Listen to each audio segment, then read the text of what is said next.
Quality और consistent performance के लिए सिर्फ सिल्वर पंप्स एंड मोटर्स, नाम याद रखना।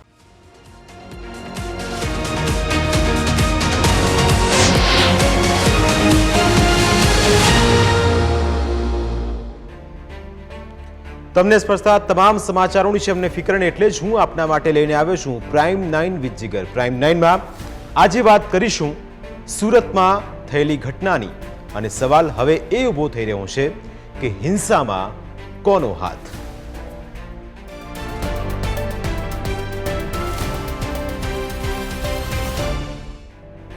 સુરતમાં ગણેશ પંડાલ પર પથ્થરમારો કરવામાં આવ્યો હતો।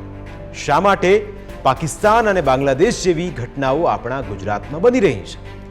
પાડોશી દેશો જેવી પેટર્ન ગુજરાતમાં શા માટે જોવા મળી રહી છે? હિંસાની આ આગ કોણે લગાડી હતી? આખરે હિન્દુઓના તહેવારોને શા માટે ટાર્ગેટ કરવામાં આવે છે?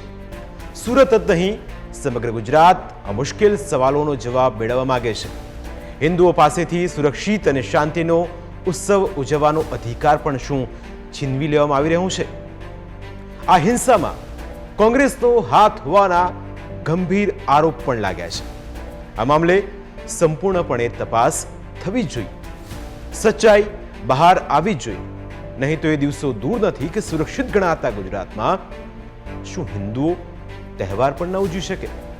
અમે કોમી સૌહાર્દમાં માનીએ છીએ, મુસલમાનોને પણ તેમના તહેવારો ઉજવવાનો અધિકાર છે। જો કે કેટલાક ગણ્યા ગાંઠ્યા લોકો પોતાના બદ્ધ ઇરાદા પાર પાડવા માટે હિંસાની આગ લગાડી રહ્યા છે। હિંસામાં સગીરો અને સ્ત્રીઓને આગળ કરીને પોતાની કાયરતાનું અહીં પ્રદર્શન કરી રહ્યા છે। આવા લોકોના ચહેરા પરથી અમે મહોરા ઉતારીશું અને એટલા જ માટે સવાલ અહીં એ ઊભો થઈ રહ્યો છે કે હિંસામાં કોનો હાથ? હિંસામાં કોનો હાથ એ સવાલ એટલા માટે ઊભો થઈ રહ્યો છે કારણ કે કેન્દ્રીય મંત્રી ગિરિરાજસિંહે એક આક્ષેપ કર્યો। તેમનો આક્ષેપ શું છે એ પહેલા સાંભળી લઈએ, ત્યારબાદ આપણે ચર્ચાને આગળ વધારીશું। ये सूरत में गणेश उत्सव पर पंडाल में पथराव किया गया। एक खास समुदाय कौन है? मुसलमान है। और मैं तो फिर यहां भी आरोप लगा रहा हूं कि कांग्रेस इसके पीछे है, क्योंकि कांग्रेस ने कहा था कि ये बांग्लादेश में बना दूंगा। बांग्लादेश में इसी घटना चल रही है 2 दिनों से गणेश उत्सव पर। क्या भारत को बांग्लादेश बनाना चाहते हैं? मैं मुसलमानों से पूछना चाहता हूं, मुस्लिम नेताओं से पूछना चाहता हूं, हमने तो कभी सूरत में पत्थर नहीं चलाया तजिया पर, देश के किसी कोने पे नहीं चलाया। आखिर क्या ये पाकिस्तान है जो गणेश उत्सव पर मनाही? ये बांग्लादेश बनाना चाहते हैं। कांग्रेस की जुबान नहीं खुल रही है। क्या ये टूल किट के पीछे कांग्रेस का हाथ है? राहुल गांधी की जुबान नहीं खुल रही है। विदेश में भारत को गाली तो देंगे, लेकिन भारत में सामाजिक हिंसा फैलाने वाले लोगों के ऊपर इनकी जुबान बंद हो जाती है। टुकड़े टुकड़े गैंग की जुबान बंद हो जाती है।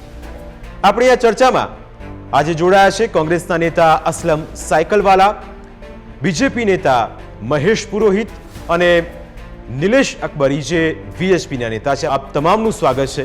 સૌથી પહેલો સવાલ અસલમભાઈ આપને, કારણ કે ગિરિરાજસિંહે સ્પષ્ટ કર્યું છે કે સુરતમાં જે થયું એમાં હાથ કોંગ્રેસનો છે અને કોંગ્રેસ એ આખા ભારતને બાંગ્લાદેશ બનાવવા માંગે છે। જે ગિરિરાજસિંહજી કેન્દ્રીય મિનિસ્ટરે જે વાત કરી કે ભાઈ ગઈકાલે સુરતમાં જે ઘટના ઘટીમાં કોંગ્રેસનો હાથ છે, મને એમ લાગે છે કે એ મંત્રીજી ખરેખર માનસિક અસ્વસ્થ થઈ ગયા હશે તો જ આવા શબ્દોનો પ્રયોગ કરતા હશે। કારણ કે ગઈકાલે જે ઘટના ઘટી એ ખૂબ નિંદનીય છે, વખોડવા પાત્ર છે। અને એ ઘટના જે તે સમયે બની અને જે તે સમયે ખબર પડી કે ભાઈ 12 વર્ષના બાળકો એ શ્રી ગણેશ પંડાલ પર પથ્થર છે, તે ટાઈમે પોલીસ એમને ડિટેન કરી, પોલીસ એની કસ્ટડીમાં રાખી છે।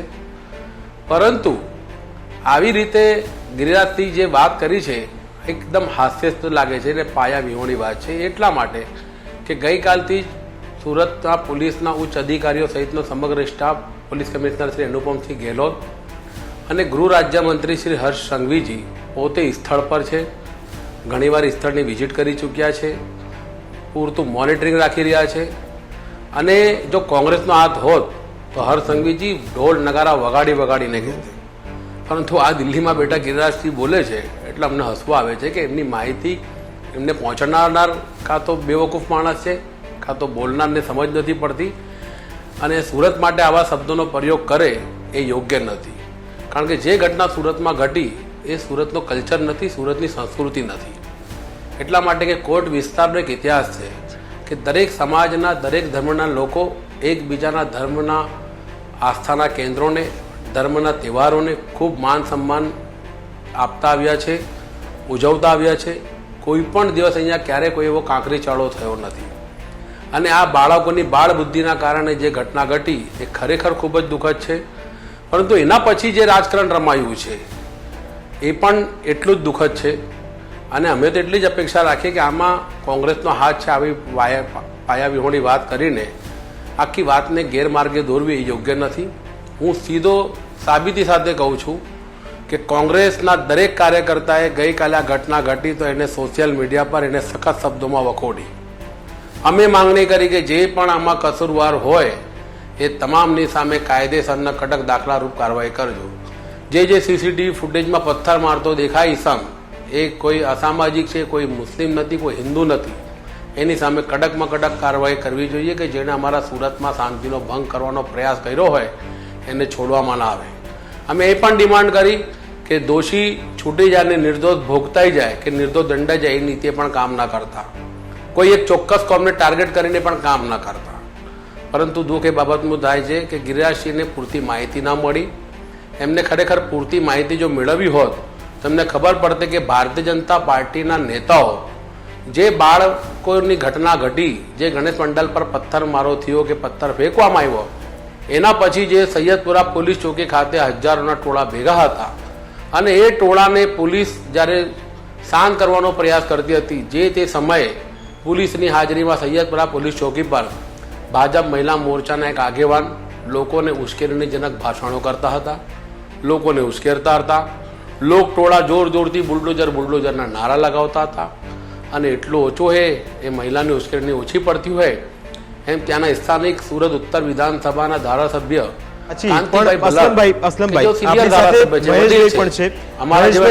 અસલમભાઈનું સ્પષ્ટ કહેવું છે કે ગિરિરાજસિંહ જે કહી રહ્યા છે એ વાતમાં જરાય દમ નથી. આપનું આ મુદ્દે પહેલું રિએક્શન શું છે? હાજી, અસલમભાઈ બેકફૂટ પર છે. એટલા માટે બેકફૂટ પર છે કે આ જે ઘટના બની એને નકારી શકે એ પરિસ્થિતિમાં ન હોવાથી બેકફૂટ પર છે. જો ઘટનાને નકારી ન શકાય એવી પરિસ્થિતિ હોત અને લમસમ પરિસ્થિતિ હોત તો અસલમભાઈ હમણાં પથ્થરબાજોના ફેવરમાં ઉભા રહ્યા હોત. એ એમનો એક પ્રોપર ઇતિહાસ રહ્યો છે. મને એ નથી સમજ પડતી કે હિન્દુ ધર્મના તહેવારો પર જ હુમલો કેમ? બરોબર છે, હું તમને ફક્ત 2023 વર્ષની વાત કરું તો 2023 ની અંદર ટોટલ 23 હુમલાઓ હિન્દુ તહેવારો પર થયા. ટોટલ 23 હુમલાઓ. બરોબર છે. ગુજરાતની અંદર ગયા વર્ષે બરોબર બરોડામાં શિવયાત્રા પર 2 અલગ અલગ શિવયાત્રા પર હુમલા થયા, બજરંગ દળની એક યાત્રા પર હુમલા થયા. આવા હું તમને એકદમ લોંગ લિસ્ટ આપું. અને બીજી વાત છોડો, હું જસ્ટ ગણેશ ચતુર્થીની વાત કરું. બરોબર છે, હમણાં 7 તારીખે બરોબર કચ્છની અંદર યુવરાજસિંહ નામના એક આપણા હિન્દુ યુવાન બરોબર એ ગણેશ ભગવાનનો આઈડલ લઈને જતા હતા અને ત્યાં એક ચોક્કસ પ્રકારની કટ્ટર માનસિકતા ધરાવતા લોકોએ એમના પર હુમલો કર્યો. જોકે એ લોકો પર 2 કેસ ને વગેરે થયું છે. તો મને એ સમજ નથી પડતી કે કોઈ પણ શખ્સ આ કામ કરે છે પરંતુ એ તો એક ખાલી મોહરો છે. આવા લોકોને પ્રોત્સાહન ક્યાંથી મળે છે? કયા બુદ્ધિજીવી લોકો આ લોકોને બૌદ્ધિક રક્ષણ પૂરું પાડે છે? કયો રાજકીય પક્ષ વારંવાર આ લોકોના ફેવરમાં ઊભો રહી જાય છે હર વખતે બચાવ કરવા માટે? એક કોર્ટની અંદર બચાવ કરવાનો હોય, એક કાનૂની કાયદા નવા બનતા હોય એના વિરુદ્ધમાં ઊભો રહી જવાનું હોય કે કોઈ પણ હોય. એટલા માટે કોંગ્રેસ પર આરોપ લાગે છે કારણ કે કોંગ્રેસની નીતિ પહેલેથી છેલ્લે સુધી તૃષ્ટિકરણની રહી છે. કોઈ એક વર્ગ ને સતત બચાવવો, ભલે ગુનેગાર હોય છતાં પણ બચાવવો. બરોબર છે, આપણે કનૈયાલાલની હત્યા થઈ બરોબર, હવે એના આરોપીને જેનો વિડીયો વાયરલ છે, જેનું બધું એને ભાઈ કોને કોર્ટમાં એની જામીન અરજી કયા લોકોએ એને કોર્ટમાં જામીન અરજી એની પાસ કરાવી છે અને એને જામીન મળ્યું, બરાબર છે? તો એવો કયો વર્ગ છે એને આઈડેન્ટિફાય કરવો જરૂરી છે. નંબર 1, જે બૌદ્ધિક રક્ષણ પૂરું પાડે છે.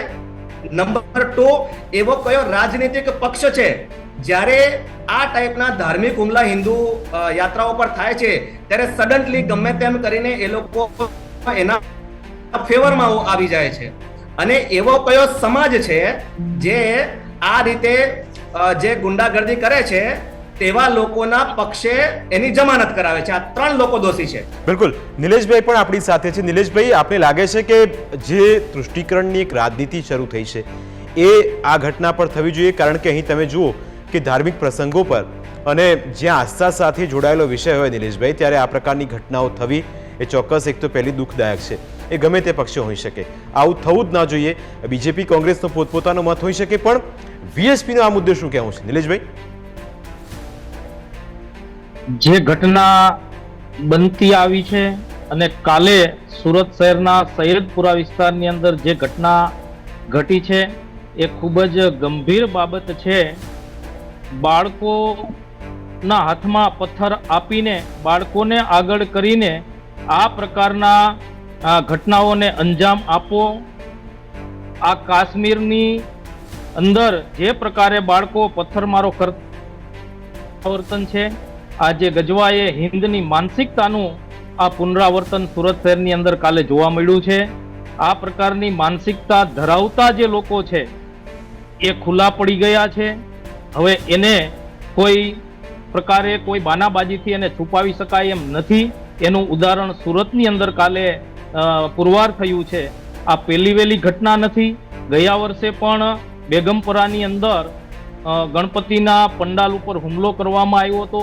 આ સુરતમાં ત્રીજી ઘટના છે. ગણપતિના તહેવાર દરમિયાન ગણપતિના પંડાલ ઉપર કે ગણપતિની મૂર્તિને ખંડિત કરી નાખવાના પ્રયાસો થયા હોય. વારે વારે આ પ્રકારની ઘટનાઓ ચોક્કસ વર્ગના લોકો જ કરી રહ્યા છે, એ પણ છુપાવી શકાય એમ નથી. બિલકુલ નિલેશભાઈ, આપની વાત સાચી, પણ અસલમભાઈ, ગિરિરાજસિંહનો બીજો એક સનસનીખેજ આરોપ એ છે કે તમારી વોટ બેંક ન તૂટે, એટલે કે કોંગ્રેસની વોટ બેંક ન તૂટે એટલા માટે કોંગ્રેસના દિગ્ગજ નેતા, અને તેમણે તો કહ્યું કે રાહુલ ગાંધી આ મુદ્દે કેમ મૌન છે. સૌથી પહેલો એમનો એ સવાલ હતો કે વોટ બેંક બચાવવા માટે કોંગ્રેસના નેતાઓ ખુલીને સામે નથી આવતા અને આવી ઘટનાઓનું સમર્થન કરે છે. વડીલ 2024 જૂન મહિનાથી છે ને ભારતીય જનતા પાર્ટીનો સક્રિય કાર્યકર્તા લઈને વડાપ્રધાન શ્રી નરેન્દ્રભાઈ મોદી સુધીના જેટલા નેતાઓ છે એમને કોંગ્રેસ મેનિયાક થઈ ગયું છે. હવે એમને દિન દહાડે પણ ને રાત્રે સૂતા સપ્તાહમાં તો પણ કોંગ્રેસનો પંજો એક આંખમાં ને બીજી આંખમાં રાહુલ ગાંધી દેખાય છે. એટલે આવી બધી વાહિયાત વાતો કરી શકે છે. બીજી કોઈ ઠોસ વાત કે તટસ્થ વાત એ ક્યારેય નહીં કરી શકે. જે ભારતીય જનતા પાર્ટીના ભાઈ સાહેબે કીધું કે સુરતની અંદર આવા બનાવ બન્યાને વોટ બેંક બચાવવા માટે કરે છે, આમ છે તેમ છે. હું કહું ભાઈ, 1995થી ભારતીય જનતા પાર્ટીની આ રાજ્યમાં સરકાર છે. અસામાજિક તત્વોના તમારી પાસે લિસ્ટ છે. જો તમે જાણતા હોય તો તમે કાયદેસર કેમ કાર્યવાહી કરતા નથી? તમે આ જ રાજ્યની અંદર પાસાનો કાયદો છે, ગુજકો શીટનો કાયદો છે, બીજા બધા કડક બોણા કાયદા છે. કરો ને નાખો ને. કયા કોંગ્રેસના નેતા બચાવવા માટે આવે છે? જે અસામાજિક છે ને એનો કોઈ ધર્મ નથી. એ નથી મુસલમાન છે કે નથી હિન્દુ છે કે નથી અન્ય ધર્મનો છે. અને અસામાજિક પ્રવૃત્તિ કરનારને કોઈ પણ દિવસ કોઈ પક્ષે સાંખી નહીં લેવું જોઈએ. અત્યારે એક કામ છે ને, ભારતીય જનતા પાર્ટી એ તરફ દોરાઈ રહી છે કે અસામાજિકોને કેમ પ્રોત્સાહન આપવું. આજે સુરતની અંદર હોય કે ગુજરાતમાં ગુનાખોરી વધી રહી છે ને, ભારતીય જનતા પાર્ટીના છુપા આશીર્વાદથી વધી રહી છે. ભારતીય જનતા પાર્ટીનું ઠેઠ તળિયેથી ઉચ્ચ સુધી સરકાર ચાલે છે, શાસન ચાલે છે. તમે ધૂતરાષ્ટ્ર બનીને બેઠા છો, કેમ એક્શન લેતા નથી? તો તમે આવી વાહિયાત વાત કરો કે સુરતને અમે કે ગુજરાતને કાશ્મીર નહીં બનવા દઈએ. જે બાળકોએ પથ્થરમારો કર્યો હોય કે પથ્થર ફેંક્યો હોય, અમે ગઈકાલથી કહીએ કે તટસ્થ અને નિષ્પક્ષ તપાસ કરો ને કદાચ એની પાછળ જે કોઈ મોટો વ્યક્તિ હોય એની સામે પણ કાર્યવાહી કરો, પણ એ સાબિતી સાથે કરો. કોઈ રાજકીય દબાણમાં ના કરો. કારણ કે સુરતનો કલ્ચર કોમ્યુનલ કલ્ચર નથી ભાઈ. મૂળ સુરતીઓનો મિજાજ કોમ્યુનલ મિજાજ બિલકુલ જ નથી. ને હિન્દુ મુસ્લિમ એકતા માટે સુરત આખા વિશ્વમાં ખ્યાતનામ છે. એટલે સુરતને આવી રીતે બદનામ કરો યોગ્ય નથી. કોઈ એક ચોક્કસ કોમને ટાર્ગેટ કરીને વાત કરો એ પણ યોગ્ય નથી. હું હજુ કહું છું કે અસામાજિકોનો કોઈ ધર્મ નથી હોતો. અને તમે વાત કરો છો કે કોંગ્રેસ પાર્ટી પોતાની વોટ બેંક બચાવવા આ કરે છે કે એને છાવરે છે. કયા દિવસ કોંગ્રેસના નેતાઓ કોઈ અસામાજિકને છાવરવા માટે ગયા છે? સરકાર તો તમારી ચાલે છે. તમે જેટલા છાવરો છો એટલા કોઈ નથી ચાલતા. આજે જે બુલડોઝર પણ ફરી પડ્યો, જે સૈયદપુરા પોલીસ ચોકીની બાજળ જે ધાબો પતરાનો શેડ તોડવામાં આવ્યો છે, કદાચ જે મારા ભારતીય જનતા પાર્ટીના નેતાને ખબર નથી, એ પતરાનો શેડ એ સુરત શહેર લઘુમતી મોરચાના જે પ્રમુખ છે મોહસિન મિર્જાજી, એના સગાભાઈ સાજિદ મિર્જાનો છે. તો તમે એ તો વિચાર કરો કે તમારી પાર્ટી છે. અને હું એ જ કહું છું કે ગઈકાલે સુરતના જે સુરત ઉત્તર વિધાનસભાના સિનિયર ધારાસભ્ય મારા વડીલ જેવા કાંતિભાઈ ભલ્લાર, જેમને હું વડીલ તરીકે જાહેરમાં પડતો કાંતિ કાકાથી સંબોધન કરું, એ વ્યક્તિ જ્યારે લોકોને શાંત પડવાની અપીલ કરે કે પોલીસ પર વિશ્વાસ રાખો, પોલીસ તપાસ પર વિશ્વાસ રાખો, શાંતિ રાખો, ને પછી કે મુસલમાનોની દાદાગીરી ચલવી નહીં લેવાની કોઈ પણ સંજોગોમાં. તો આ શું છે? એક તરફ તમે લોકોને કહે પણ છો કે શાંતિ રાખો, ને એક તરફ લોકોને ઉશ્કેરવાના પણ પ્રયાસ કરો છો.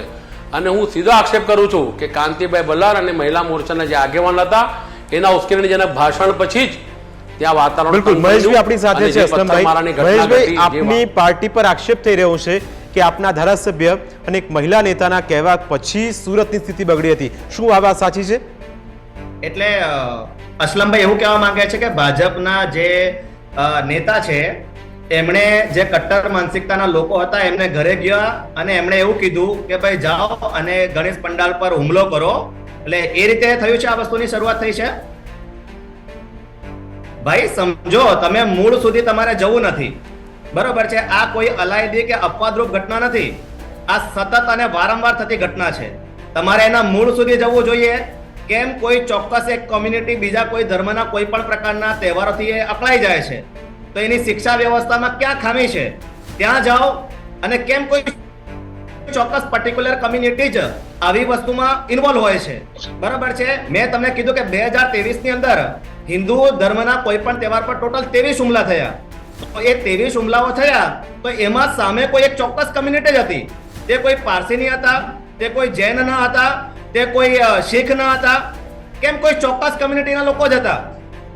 તો આ એક એ લોકોની જે બી કોઈ ધાર્મિક વ્યવસ્થા હોય, જે બી કોઈ સામાજિક વ્યવસ્થા હોય, એના મૂળવામાં કશેક તો સડો છે. કોઈક તો એવું પ્રશિક્ષણ છે, કોઈક તો એવો વિચાર બીજ રોપાય છે આના નાના બાળકોની અંદર કે એ લોકો આટલી હિંમત કરે છે કે સામે 500,000 નું ટોળું હોય છતાં બી પથ્થર ફેંકે છે. તો એ એનર્જી ક્યાંથી આવે છે? એ મોટિવેશન ક્યાંથી આવે છે? એના ઉપર તમારે મનોમંથન કરવાની જગ્યાએ તમે ભાજપના ધારાસભ્ય જેને ક્રિયાની પ્રતિક્રિયા આપી છે, ત્યાં શું હતી? ક્રિયા એ હતી કે મંડપ પર હુમલો થયો. પ્રતિક્રિયા રૂપે એમને કોઈ નાનું મોટું નિવેદન જે બી આપ્યું છે તે તમારે ક્રિયા પર ચૂપ રહેવું છે અને પ્રતિક્રિયાને મોટું ચક્કડું મારી દેવું છે. આ કોઈ દિવસ યોગ્ય નથી અસલમભાઈ. અને તમે ગમે એટલું છુપાવો, આજે સોશિયલ મીડિયાના જમાનાની અંદર તમે ગમે તેવું મીઠું મીઠું બોલો, તમે ગમે તેવું ઉપર મોહરો કરીને બોલશો, પકડાઈ જશો ભાઈ. મહેશભાઈ, અહીં તો જુઓ રાજનીતિ એક જગ્યાએ છે, પણ અહીં સવાલ એ થાય કે સુરતમાં આ સુરતને જરાય શોભતું નથી. પહેલી વાત એ, કારણ કે ગઈકાલની આખી આ ઘટના તમે વિસ્તારથી આપણે જોઈએ તો એમાં જેટલા પણ દ્રશ્યો આવ્યા એ ખરેખર સુરતને શોભે એવા ન હતા, કારણ કે સુરત એ શાંતિપ્રિય શહેર છે અને સુરતમાં જ્યારે આ પ્રકારની ઘટના થાય ત્યારે ચોક્કસ દુઃખ થાય. વીએચપી આ મુદ્દે નિલેશભાઈ આપની પાસે આવવા માંગીશ અને આપણે સવાલ મારો એ છે કે ગઈકાલે જે રીતની ઘટના પ્રકાશમાં આવી, હિન્દુ સંગઠનો ખાસ કરીને મેદાનમાં આવ્યા છે, કારણ કે તમામ હિન્દુ સંગઠનોએ પોતાનો પક્ષ અહીં રજૂ કર્યો છે. આપને શું લાગે છે, રાજનીતિ આ દિશામાં યોગ્ય છે?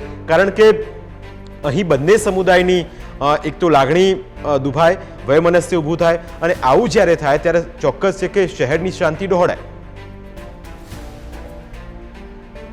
આ રાજનીતિનો વિષય નથી. જે પણ કંઈ ઘટના ઘટી છે એ વાસ્તવિકતા છે.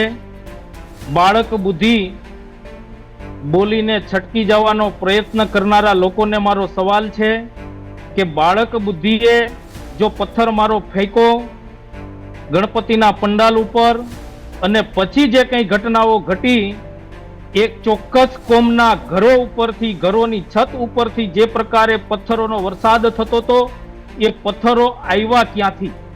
શું આ પ્રી પ્લાનિંગ હુમલો હતો? પ્રી પ્લાનિંગ હુમલો નહોતો તો આ રાતના 12 વાગે 1 વાગે પથ્થરોનો વરસાદ જે થઈ રહ્યો હતો, એ પથ્થરો એ ચોક્કસ વર્ગના, ચોક્કસ કોમના લોકોના ઘરે પથ્થરો આવ્યા ક્યાંથી? એટલા માટે આ ચોક્કસ પ્રી પ્લેનેડ હુમલો હતો એવું ચોક્કસપણે માની શકાય. બાળક બુદ્ધિએ પથરાવ ફેંકા છે એવું કહીને છટકી જવાને કોઈ જરૂર નથી, કારણ કે આ જ પ્રકારે કાશ્મીરની અંદર બાળકોને આગળ કરીને મિલિટરીના જવાનો ઉપર પથરાવબાજી થતી હતી. એટલે આ એનું જ પુનરાવર્તન છે, આ પ્રી પ્લેનેડ છે એવું ચોક્કસપણે કહી શકાય છે. ભાઈ, આપને લાગે છે હવે વિષય પરથી મૂળ સબ્જેક્ટ પર આપણે આવીએ, કારણ કે જુઓ, હવે હથિયાર તો બનાવાયા કોના? નાના બાળકોને કહેવામાં આવ્યું કે તમે લઈને પથ્થર લઈને જાઓ. મહેશભાઈ, આપને પણ આ સવાલ લાગુ પડે છે કે તમે મહિલાઓને આ પ્રકારે એક હથિયાર બનાવવામાં આવે, નાના બાળકોને હથિયાર બનાવવામાં આવે.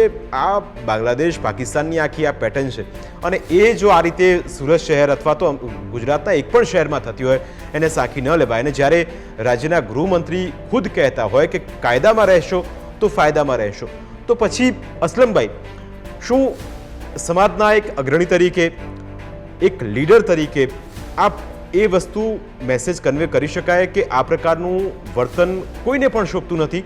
આપે સરસ વાત કરી કે તોફાની કરનારા તત્વો એ સામાજિક તત્વો છે, એને કોઈ ધર્મ સાથે એને સંબંધ નથી, પણ આવા અસામાજિક તત્વોને અસલમભાઈ આપણે શોધવા તો પડશે ને. આપને ચિતાર રજૂ કરું છું કે બાળકો દ્વારા જ્યારે પથ્થર ફેંકવામાં આવ્યો ત્યારે સ્થળ પર પોલીસ બંદોબસ્ત હતો. પોલીસે તાત્કાલિક સ્થળ પર જે બાળકોને ડિટેન કર્યા. ડિટેન કરીને પોલીસ એની કસ્ટડીમાં પોલીસ સ્ટેશન લઈ ગઈ. પોલીસને જે કાયદેસર કાર્યવાહી કરવી હતી એ કરવાની એને શરૂઆત કરી. પછી ટોળાને ઉશ્કેરનાર કોણ હતું ને ઉશ્કેરીને સૈયદપુરા પોલીસ ચોકી, એટલે જે ગણેશ પંડાલ છે ત્યાંથી 200 મીટર દૂર, 250 મીટર દૂર પોલીસ ચોકી છે, ત્યાં ટોળાને ઉશ્કેરીને લઈ જવામાં આવ્યો. એક તો પહેલી વાત કે જે લોકો હતા એમને શું પોલીસની કાર્યવાહી પર ભરોસો ન હતો, ભારતીય જનતા પાર્ટીની સરકાર પર ભરોસો ન હતો. એ ટોળાને લઈ જવામાં આવ્યું. ટોળાઓની આગળ ભાષણબાજી થઈ, ઉશ્કેરટવાળા ભાષણો થયા. ભાષણો કરનાર કોણ પોલીસની હાજરીમાં? ભારતીય જનતા પાર્ટીના જવાબદાર વ્યક્તિઓ. એમને શું જરૂર હતી ત્યાં ભાષણો કરવાની, ઉગ્ર વાતાવરણ બનાવવાની, વાતાવરણને તંગ કરવાની? અને પછીથી જે ઘટના થઈ, સામે પથ્થરમારો થયો, તો મને એમ કે ભાઈ કહે છે વીએચપીના બંધુ કે ભાઈ પ્રી પ્લાન્ટેડ હતું, ઘરોમાંથી પથ્થર આવ્યા. તો જે રસ્તા પર વાહનો પાર્ક હતા, 4 વ્હીલર, 3 વ્હીલર, 2 વ્હીલર, એનો ખુરદો કોણે બોલાવ્યો? કોણે તોડફોડ કરી? એટલે અમારે એક મિનિટ અને સુરત શહેરની અંદર ઠેર ઠેર સીસીટીવી કેમેરા લાગ્યા છે, ઠેર ઠેર હાઈટેક પોલીસની કામગીરી છે. અમે હજુ કહીએ છીએ કે જે અસામાજિક તત્વો સીસીટીવી કેમેરામાં કેદ હોય એની સામે કાયદેસરની કડક દાખલારૂપ કાર્યવાહી કરો. આ અમારી સાથે છે કહેવાની. તમારી છે હિંમત તો બોલો કે જે પણ અસામાજિક તત્વો દેખાય, જેને પણ આ થઈને અશાંતિનો પ્રયાસ કર્યો હોય એની સામે કડકમાં કડક દાખલારૂપ કાર્યવાહી કરવામાં આવે. તમે કરાવી રહ્યા છો ગણપતિના પંડાલો ઉપર તમે હુમલાઓ કરાવી. અરે ભાઈ, આ વાત હિન્દુ મુસ્લિમ ની કરીને તમે જેમાં બે ફાટા પાડો છો. મારા ભાઈ, અમારો સુરતનો કલ્ચર નથી આ. અમે તો હિન્દુ મુસ્લિમ એકતા જાળવતા આવ્યા છે. અમારા કલ્ચરમાં છે, અમારી સંસ્કૃતિમાં છે, સાથે બેસીને ખાવા વાળા લોકો છે. એ બધી વાત કરીને તમે ભેદભાવ ના કરો. તમે હજુ સુરતની ભૌગોલિક પરિસ્થિતિ, સામાજિક પરિસ્થિતિ, રાજકીય પરિસ્થિતિ સમજતા નથી, એટલે તમે આ બધા લવારા કરી રહ્યા છો. એટલે તમારે હિન્દુઓ ઉપર હુમલા કરવા છે અને હિન્દુઓને તમારે દોષિત ઠરવા છે. સામાન્ય વાત હોય કે ગમે તે ગંભીર બાબત હોય, વખોડવા પાત્ર વાત છે. અમે એ વાતને કોઈ દિવસ સમર્થન આપ્યું નથી. અમે હજુ કહીએ છીએ કે જે ઘટના ઘટી નિંદનીય છે, વખોડવા પાત્ર છે, એની તપાસ પરથી તટસ્થ તપાસ કરવી જોઈએ. આ તમને સંભળાતું નથી? તમે એમ કેમ નથી કહેતા કે રોડ પર જે પથ્થરમારો કરે છે એ તમામ સામે કડક કાર્યવાહી કરો? તો તમારી સરકારને રજૂઆત કરો. ક્યાં હતા એનો જવાબ આપો. અરે જે રસ્તાઓની વચ્ચે હિંસા કરે છે પોલીસની હાજરીમાં, તો એની સામે કેમ કડક કાર્યવાહી કરવાની વાત નથી કરતા તમે? રજૂઆત કરો સરકારને. જે કોઈ હોય, પોલીસ નું કામ કરી રહી છે. શાંતિનો ભંગ કરનાર કોઈ પણ ઇન્સાન કઈ રીતે બચી શકે? આજે તમે એને છાવરશો તો કાલે વધારે બેફામ બનશે. હું તો હજુ વિનંતી કરું છું સરકારને, પોલીસ તંત્રને કે આવા દોષીઓને બિલકુલ છાવરતાની રાજકીય દબાણમાં, નહીંતર હજુ વધુ બેફામ પડશે ને શહેરની આખા દેશની શાંતિને ભંગ કરશે. એટલે કડકમાં કડક દાખલારૂપ કાર્યવાહી કરો એવું તો તમામ પોલીસ તંત્રને, ગૃહમંત્રીને, હોમ મિનિસ્ટરને બોલો કે બિલકુલ. મહેશભાઈ ક્વિક રિએક્શન લઈ લો. મહેશભાઈને કંઈ કહેવું છે? અસલમભાઈ, નિલેશભાઈ, મહેશભાઈને કંઈ કહેવું છે? મહેશભાઈ, કેમ નહીં આવ્યા એ મારો સવાલ. મહેશભાઈ હેલો. હાજી. હવે છે ને હું છે ને રાજકીય, હું તમને 3 વિભાગ પાડી આપું છું. પહેલો વિભાગ છે કે એક સમાજ જે લોકોએ આવા લોકોના દિમાગની અંદર ચોક્કસ પ્રકારના બીજ રોપ્યા છે, નંબર 1. બીજો વર્ગ જે આવા લોકોને બૌદ્ધિક રક્ષણ પૂરું પાડે છે, 2. ત્રીજો વર્ગ જે આવા લોકોને રાજકીય રક્ષણ પૂરું પાડે છે. બરાબર, એના કારણે આ ઘટનાનું પુનરાવર્તન થાય છે. ધારો કે કોઈ એક વખત ઘટના બને અને બીજી વખત ન બને તો આપણે એવું માની લેવાનું કે આ ઘટના આકસ્મિક છે, અચાનક થઈ ગયેલી છે, ભૂલથી થઈ ગયેલી વસ્તુ છે. સેમ પેટર્ન સેમ રીતે વર્ષોથી ચાલી આવી હોય તો એક ચોક્કસ સિસ્ટમ દ્વારા જ ઘટના બનતી એવું આપણે માની લેવું. હું તમને એનું એક બેસ્ટ ઉદાહરણ આપું. 2008 ની અંદર અમદાવાદમાં બોમ્બ બ્લાસ્ટ થયા. 38 આરોપી હતા. એ પારસી નહીં હતા, એ જૈન નહીં હતા, એ શીખ નહીં હતા, એ બૌદ્ધ નહીં હતા અને હિન્દુ પણ નહીં હતા. બરોબર છે. એ 38 આરોપીઓને ફાંસીની સજા મળી છે. હવે ફાંસીની સજા મળી ગઈ છે, વાર્તા પતે કે કોર્ટે વિથ પ્રૂફ એવિડન્સ સાથે ફાંસીની સજા આપી છે. બરોબર છે. હવે તમે જો આનાથી ઉપરનો એક સ્ટેપ કહું છું, જમિયતે ઉલેમાએ હિન્દના મદની સાહેબ એમ કહે છે કે ભાઈ આ લોકો માટે અમે કેસ લડશું. બરોબર છે. ભાઈ એ કેસ લડવાની શું કામ જરૂર છે? તો એનો મતલબ આ રીતના કોઈને કોઈ રક્ષણ મળે છે. હવે હું અસલમભાઈને કહું છું કે અસલમભાઈની લાઈફની અંદર, રાજકીય કેરિયરની અંદર અસલમભાઈએ મદની સાહેબને વખોડ્યા હોય અને જમિયત ઉલેમાના આ હિન્દના આ સ્ટેટમેન્ટને વખોડ્યું હોય એવું મને એક સ્ટેટમેન્ટ આપી દે. નંબર 1. નંબર 2, હું તમને લિસ્ટ લઈને જ બેઠો છું. હું તમને એવા કમસે કમ 15 થી 20 સ્ટેટમેન્ટ આપું જેમાં રાહુલ ગાંધીએ હિન્દુ ધર્મની, હિન્દુત્વની, ભગવાનની કસે ને કસે મતલબ બદનક્ષી કરી હોય. બરાબર છે. પણ એ જ રાહુલ ગાંધી મદનીના વિરોધમાં એક શબ્દ નહીં બોલશે. બરાબર છે. એ જ રાહુલ ગાંધી આ રીતે જે ચોક્કસ પ્રી પ્લાનથી થતા હુમલા ઉપર એક શબ્દ નહીં બોલશે. એ જ રાહુલ ગાંધી બાંગ્લાદેશ પર નહીં બોલશે. પરંતુ એ રાહુલ ગાંધીને પ્રિયંકા ગાંધી ગાઝા પહોંચી જશે. એ જ રાહુલ ગાંધીને પ્રિયંકા ગાંધી પેલેસ્ટાઇન પહોંચી જશે. પરંતુ એ જ રાહુલ ગાંધીને પ્રિયંકા ગાંધી ચીનની અંદર 7 લાખ ઉઈગર મુસ્લિમો પર પ્રતાડના ચાલુ છે એના વિશે એક સ્ટેટમેન્ટ નહીં બોલશે. તો આ ચીન સાથે શું રિશ્તો છે? આ જે ચોક્કસ માનસિકતા લોકોને બચાવવા પાછળનો શું રિશ્તો છે એમનો? બિલકુલ મહેશભાઈ, અસલમભાઈ અને નિલેશભાઈ, મુદ્દો એ છે કે હિંસા ભડકાવે છે કોને? જે પણ હિંસા ભડકાવતું હોય તેને કડકમાંથી કડક સજા થવી જોઈએ. ન માત્ર ગુજરાત, દેશના કોઈ પણ ખૂણામાં જો આવા શૈતાની તત્વો બેઠા હોય અને વૈમનસ્ય ફેલાવીને શાંતિ ડહોળવાનો જો પ્રયત્ન કરતા હોય તો ચોક્કસ તેમને સજા થવી જોઈએ. અહીં ધર્મ નહીં, અહીં જે લોકો અસામાજિક તત્વો જે હેરાન કરે છે, આતંક મચાવે છે, તેમને સજા થવી જોઈએ. અમારી વિશેષ રજૂઆતમાં અત્યારે બસ આટલું જ.